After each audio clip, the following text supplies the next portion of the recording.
Good morning, student. I am Dr. Rekha Shrivastava, Assistant Professor, Department of Psychology, IDS College. आज मैं आप सबको types of achievement test के बारे में बताऊंगी। अचीवमेंट टेस्ट के बारे में मैंने आपको पिछले लेक्चर में समझाया था कि वह क्या होता है।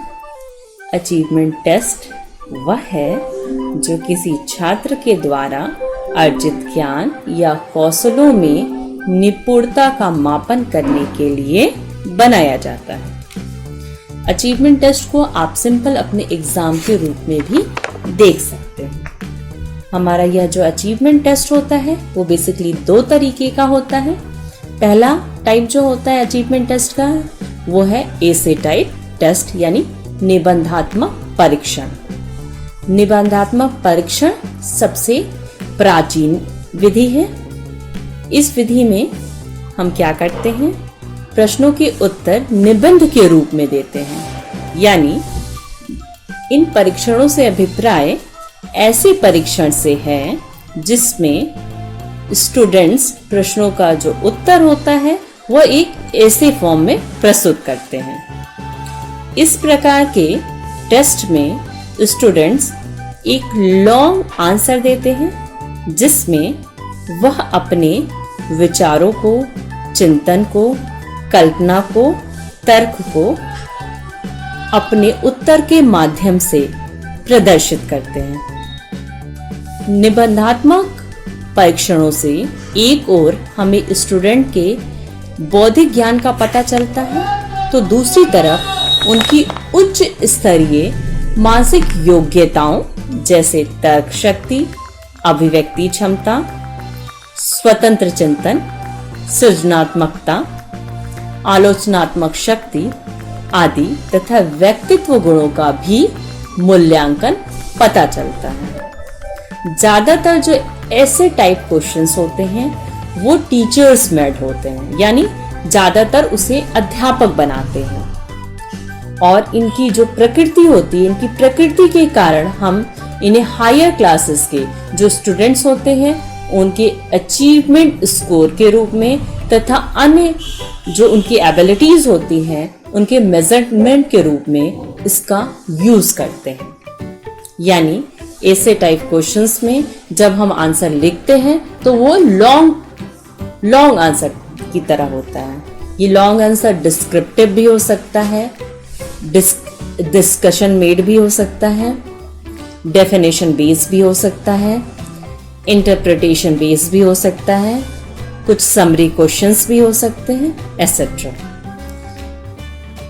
अब हम ये जानेंगे कि ऐसे टाइप जो टेस्ट होते हैं उनके कैरेक्टरिस्टिक्स क्या होते हैं, यानी इनकी विशेषताएं क्या होती हैं, इनकी प्रकृति क्या होती है। ऐसे टाइप क्वेश्चंस की जो विशेषताएं हैं उसमें पहली विशेषताएं होती हैं कि इनका निर्माण और प्रशासन दोनों में आसानी होती है। यानी इसका जो कंस्ट्रक्शन होता है, इसको जो बनाया जब भी जाता है उसको बनाने में आसानी होती है और साथ ही साथ इन्हें स्टूडेंट के ऊपर अप्लाई करना भी काफी आसान होता है। हमें क्या करना होता है, पूरे सिलेबस में से छांट के 10 क्वेश्चन एग्जाम में दे देने होते हैं जो जनरली हमारे एग्जाम में आते हैं और उसमें हम को चॉइस दे देते हैं स्टूडेंट्स को कि आप 10 में से 5 क्वेश्चन चुन के कर लें। यानी कि इनके कंस्ट्रक्शन में भी हमें ज्यादा दिमाग नहीं लगाना पड़ता है और साथ ही साथ इसके एडमिनिस्ट्रेशन के लिए यानी के लिए हम जो नोट लिखते हैं उस नोट में इंस्ट्रक्शन में भी ज्यादा मेहनत नहीं करना पड़ता है। दूसरा, ये अल्पवयी होते हैं, यानी इसमें जो कॉस्ट लगती है वो भी कम होती है। हमारे एक पेज का क्वेश्चन पेपर तैयार हो जाता है।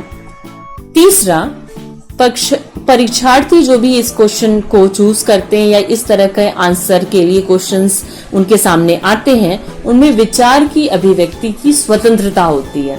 वो अपने पूरे विचार व्यक्त कर सकते हैं, आसानी से व्यक्त कर सकते हैं। उनके लिए कोई खास वर्ड लिमिटेशन नहीं होती है, पर आप सबके लिए वर्ड लिमिटेशन होती है। जैसे कभी कभी हम ये लगा देते हैं कि ये आंसर हमें 500 वर्ड्स में चाहिए, 250 वर्ड्स में चाहिए, एसेट्रा। इन परीक्षणों की जो मुख्य विशेषता होती है वो ये होती है कि इसमें व्यक्तित्व का मूल्यांकन संभव हो जाता है, यानी एक स्टूडेंट का ओवरऑल पर्सनालिटी हमारे सामने आ जाती है। इस तरह के क्वेश्चन पेपर में, इस तरह के टेस्ट में जो नकल की संभावना होती है वो भी कम होती है, यानी आप चीटिंग नहीं करते हो। क्या चीटिंग करोगे इसमें? जब कोई आंसर कोई 10 पेज का लिख रहा है तो उसमें कितने क्वेश्चन का आंसर आप चीट कर सकते हो, जबकि ऑब्जेक्टिव में इस तरह की गुंजाइश होती है। इसमें हम विस्तृत अध्ययन को प्रोत्साहित करते हैं, यानी हम ज्यादा से ज्यादा चीजों को पढ़ने के लिए स्टूडेंट को फोकस करवाते हैं कि आप ज्यादा से ज्यादा कंटेंट पढ़िए। जब तक आप ज्यादा कंटेंट नहीं पढ़ेंगे तब तक आप लॉन्ग टर्म वाला या लॉन्ग आंसर नहीं लिख पाओगे। ठीक है। नेक्स्ट है लेखन शैली का मूल्यांकन संभव पाता है। आप कौन सी राइटिंग स्टाइल से लिख रहे हो? राइटिंग स्टाइल आपकी इस तरह होनी चाहिए कि आप उसकी मीनिंग समझाते समझाते उसके बारे में विस्तृत आलोचना पे उनको समाप्त कर दो, यानी इसके द्वारा हम किसी भी विद्यार्थी के लेखन शैली को अच्छी तरह समझ सकते हैं। इसमें हम आलोचनात्मक चिंतन पर भी जोर देते हैं। आलोचनात्मक चिंतन क्या होता है? आलोचना मतलब क्या होती है? उनके गुण और उसके दोष दोनों के बारे में हम लिखते हैं। ये सब हुई आपकी ये जो निबंधात्मक परीक्षण होती है इनकी विशेषताएं, या हम इसको एक तरह से कह सकते हैं कि ये निबंधात्मक जो परीक्षण होती हैं इनकी ये गुण होते हैं। निबंधात्मक परीक्षण की कुछ कमियां भी हैं, जिसमें सबसे पहले कमी होती है व्यक्ति निष्ठता को स्थान, यानी कि हम इसमें बायस हो सकते हैं, यानी इसमें पक्षपात की संभावना हो सकती है। दूसरा जो सबसे बड़ी कमी है कि ये इस तरह का क्वेश्चन पेपर, इस तरह का टेस्ट हमें रोट लर्निंग पर ज्यादा फोकस डालता है। तीसरा, इस तरह के परीक्षण की विश्वसनीयता और वैधता दूसरे तरह के परीक्षण से काफी कम होती है। कभी कभी क्या होता है, स्टूडेंट भी जो क्वेश्चन का आंसर लिख रहे हैं उसमें जो शब्दों का प्रयोग करते हैं उन शब्दों का उन्हें भी अर्थ नहीं पता होता है। कई बार वो पहला पेज बहुत अच्छी तरीके से लिखते हैं और अंतिम पेज बहुत अच्छी तरीके से लिखते हैं, और बीच में जो चीजें होते हैं, कई बार गाना डाल देते हैं, कई बार बहुत से पिक्चर की स्टोरी डाल देते हैं, और अध्यापक जो कि उसको चेक करता है बहुत उस पर ध्यान नहीं दे पाता है क्योंकि आंसर बहुत बड़ा बड़ा होता है। ये भी इस तरह के टेस्ट की एक तरह की कमी है। नेक्स्ट कमी क्या है, ये जो है पूरे के पूरे जो पाठ्य वस्तु है उसका प्रतिनिधित्व नहीं करता है, यानी कि जितना ओवरऑल आपको कंटेंट पढ़ना है सब कंटेंट को पूरी तरीके से चुन नहीं पाता है। इसमें पूरी की पूरी संभावनाएं ये होती हैं कि स्टूडेंट कुछ प्रश्नों को वो स्वयं से चूज कर लेता है कि इतने ही प्रश्न हमें तैयार करने होंगे, पूरा सिलेबस पढ़ने की क्या जरूरत है।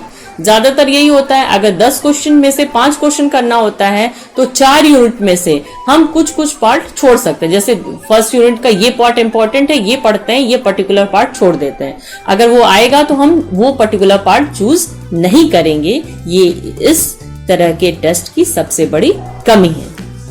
अब हम कुछ तरीके बताएंगे जिससे इस तरह के ऐसे टाइप जो टेस्ट होते हैं उसमें कुछ सुधार हो सकते हैं।